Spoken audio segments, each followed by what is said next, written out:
Today we're going to tackle email marketing. So how do you do email marketing right? We're going to answer that question in this video. Welcome to Funnel Secrets, the ultimate guide to turning leads into buyers. And in this series, I've been teaching you mastering funnels, how to create high converting lead magnets. And in this video, we're going to talk about email marketing. So far, we've answered what's the best funnel and how do you simplify that in your business. We talked about that in video 1. So if you haven't watched that, go back and watch that video. It's going to be up top. There was also a brief overview of the entire funnel process, and I also gave you an example of a lead generation funnel. In video 2, we talked about leads, how to get them on your email list, and how to create a high converting lead magnet so that you can get people on an audience that you own. Now, in the BYOE Pathway to Profits framework, this is where we're at. We've already been creating content that we post weekly. And if you remember, that's the first step of this framework that I teach is creating content weekly. Then we learned how we're going to build up a list with high impact assets. And now we're going to create a simple automated marketing system. I don't like to complicate any of these things or give more steps than there need to be. This is step 3 of the framework. And all you need are 2 components here. One is an email opt-in, the other is a landing page, and you can do both of those within one CRM. Like for instance, MailChimp, I can do that all in one tool. So the first thing you need to do is choose an email service provider, an ESP. Which email service provider do you choose though? There are a ton of options today, and I'm going to list just 2 types. 2 categories, beginner friendly and some advanced options. So as far as beginners, you got MailChimp, you got MailerLite, ConvertKit, which is now called Kit, Constant Contact, and there are tons of other ones. And then on the advanced side, you got ActiveCampaign, Klaviyo, which I've recently heard of this one, GetResponse, Aweber, HubSpot, Part3, Marketo, Engage, and Drip, which I've used Drip before. Now I like to use MailChimp again because it's free to start and you get up to 2,000 email subscribers. And if I were starting out, I'd want to get my feet wet because email marketing can become very complex, especially when you start to gain a lot of followers or your email list gets huge. Now, once you choose an ESP, you need to plan an email sequence, draft a welcome email or some sequence emails, and we're going to talk about those in this video. And you want to add value with each email. I'll kind of show you how to do that. And then I'm going to talk a little bit about segmentation. Now, this step does require that you have some sort of opt-in or some sort of landing page. Again, the only 2 components that you'll need for this is a landing page and an email service provider to deliver the lead magnet and the emails or your high impact asset that you're going to use to nurture those leads. So how do you write an effective email sequence? What do you want them to do? If you ask yourself, what do you want them to do? That's going to give you an indicator of where you can start with your writing an email sequence. But the biggest thing is that people have short attention spans. So whenever they first open up the email, you want to give them a solution right away. In each email, you want to add value. Now, as far as personalization, almost all the email service providers have where you can put a piece of code in there and it'll, instead of saying, hey, you or hey, friend, it'll put their first name. There have been some studies that show that whenever you use a person's name, they're more likely to feel like you're in a conversational tone with them. And that's a good way to get your email open rates up and to personalize the emails. Here's how I do it inside my funnels. Just like when you create content on YouTube or post on any platform, the first thing you got to have is a good hook to get people to open the emails because they won't see what's inside the email unless you have a good hook or a good in this case, the hook would be the subject line and the preview text would be the jab after the hook. So how do I create good hooks? I actually like Alex Catoni. She's a copywriter, and I downloaded a free guide. It's called 99 Hot Hooks. You can go search her up. That has a list of 99 hooks that you can use. I use that sometimes in email subject lines. Sometimes I use that in YouTube titles. And then the next thing I use is Dan Henry's book. It's called Big Fat Hooks. You can also look that up. But that one has, I think, 249 different hooks that you can use. Again, it's just like a YouTube title and thumbnail. You need something to entice them to open their email amongst all the other things that they are looking at in their email. So it's a good hook, and make sure you use the preview text also. All of that is real estate, and everybody skims the email to see if they want to open it. There's a lot of information online, and sometimes it can be hard to make sense of it all. If you want me personally to help you map out your next big business move, then let's jump on a 1-hour call and create a tailored game plan just for you. Go ahead and grab your spot by clicking in the description below to book your coaching call. Now, as far as getting and keeping people on your email list, every email you need to answer what's in it for them. They don't care about your email really. After they start getting to know you and they see that you can provide value, then maybe they'll open your email just because your name is on it. But before that, they only care, what am I going to get out of this email? How is this going to help me? So make sure the hook is good and make sure you deliver value as soon as they start reading. So in the first email, you immediately deliver the lead magnet. And I tag them so that I know what they signed up for. And whenever possible, you want to get them watching more of your content because people are taking longer to buy now.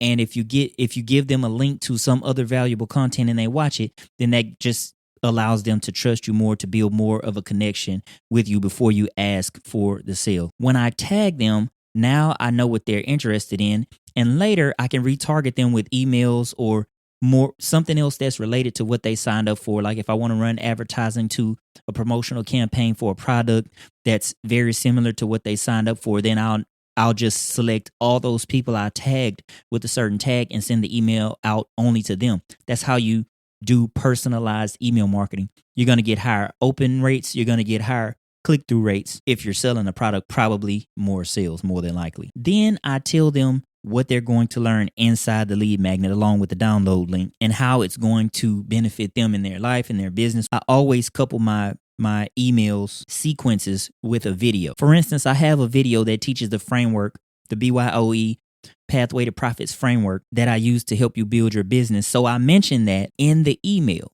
I want to encourage everybody before they start reading that book, hey, this is the framework. This is going to teach you the basis of what you need to learn, and then follow the steps in the book. Right. So that's increasing more value that they're getting from me. And then it's also reinforcing what I'm going to talk about in my lead magnet. And you're doing two things here. First, you are giving them more valuable. And second, you are getting them to immediately consume more of your content. So that's helping with the nurturing aspect of email marketing at the same time. Now you own this audience and you can monetize it later. It doesn't matter what the algorithms do. It doesn't matter what social platforms do what. Now you have them on this medium and you can talk to them anytime you want to talk to them. So I just read something about a person who was asking, well, what's the cadence? How many emails should I send a week? The thing is, it doesn't matter. I used to start off sending one email a week. So I said, okay, I'm going to shoot one YouTube video per week, and then I'm going to send an email to my list with an ebook that helps them with the things I'm teaching in all these videos. All right, so that once a week I send them that video, and then now I've branched out to doing more mindset and entrepreneurship stuff. And because I've been sending emails weekly, I still get decent open rates on those emails too. Hey, and then I'm also doing a podcast, right? So anything you have that's going to add value to them, don't be afraid to send that in an email. And your people will tell you if you're sending too many emails. Either your unsubscribe rate will go up, or somebody will just reply and say, hey, why am I getting all these emails? Because some people forget why they signed up for you in the first place. I always try to get them to reply and then send them to a video that breaks down what I teach and what they'll learn if they stick with me. So in email 2, I'll tell them what they can expect. I'll try to get more engagement with them. I'll try to offer more resources. And I always try to get more interaction. And I might do this by asking a question in the PS line. Hey, what's your favorite niche? I can help you come up with some ideas. Hit reply and let me know what it is that you do. Something like that, just so I can get interaction and get them in the habit of opening the email and clicking on the, replying, something like that. Just some kind of action. And remember that when people join, the first time they join, they're excited about joining, right? They're starting something new. That's why they downloaded whatever it is, because it probably touched on a pain point or something like that. So they're going to be excited. This is the prime time to deliver more value and to get them to interact with you early on. This way also they're likely to stay on your email list. Again, always think in your mind, what's in it for them? Is this bringing value to them? So additional things you can send in emails is some of your best or most watched content. You can soft pitch a product or course in the PS of the email. I always deliver my emails with value up top and then maybe one line in the PS that says, hey, if you need more guidance or support, my membership community is open. Here's where you can go to check it out, to learn more, or to enroll, something like that. Your email sequence should naturally lead to the next thing. All right, here's step 1. Sign up for this. Here's step 2. Now that you learn this, then go do this, go watch this, learn this more, right? To get the interaction with them. Then in the next email tomorrow, I'm going to talk about this. So make sure you stay tuned for that. This is how you can start to create some kind of curiosity to make them want to open the next email. Then ongoing weekly emails. In this framework, again, I reiterate this a lot. You should be making weekly content, right? So you can stay relevant, for one, and for two, that builds up trust and authority. That if you don't know what to write, if you don't do anything else but that, you create that one piece of content and just send the link to that, that's good enough until you get a product or until you get some other way that you can serve them or something you can sell to them. And it doesn't really matter how long the sequence is. Some people will unsubscribe. That is normal. You want people on your list that are going to be engaged. So if they're not engaging, if they're not opening emails, if they're not clicking through, you don't want them on your list. They're just taking up space for other people that you could serve. A lot of people are afraid to chop people. I have what's called I prune people. So I say, all right, for the people that haven't opened the last 5 emails or the people who haven't responded in 1 month, I might send them an email or 2 emails that say, hey, is it something I did? Am I not serving you now? Are you not interested in this anymore? And if they respond no, I'll take them off my email list. Or if they don't respond after a month or after a certain amount of emails, I have an automatic pruning system that automatically removes them from my list. And that's okay, because I'm constantly trying to get new people onto the list and then serving the people that are already on my list. Are you guys getting this? It's all about nurture. It's all about building a connection. There's a lot to learn. And the next thing that we're going to break down is what I consider to be the most important thing in email marketing. So make sure you stay tuned. I go to the gym 4 times a week. I'm not supposed to be eating a cookie, but I was hungry. I hadn't eaten since early. I only ate breakfast today. And I'm about to cook. I'm about to record 8 videos. Chocolate chip. These are the things. These are the abominations that cause you not to achieve your goals. So good.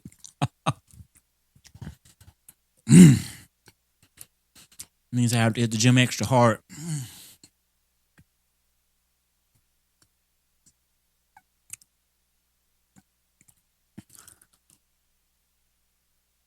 Man, that cookie was good.